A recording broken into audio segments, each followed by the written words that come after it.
Ард түмэн маань ингэж зүйлбэрийн дарлал мөжлийн далхинд зовн зүдэрч эд хөрөнгөгүй ядуу хоосон эрдэм соёлгүй харанхуй бүдүүлэг хөөрхийлэлтэй амьдарч байлаа. Монгол орн 20 дугаар зууны үед дунд зууны хоцрогдсон орн байлаа.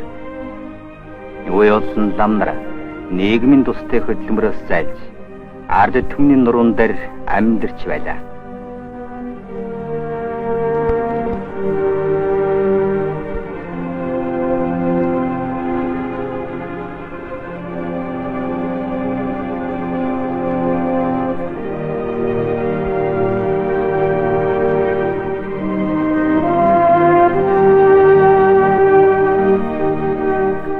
Харин дээрэмчид харшир федлууд хамаг баялагын маань эзэгнэж байсан юм.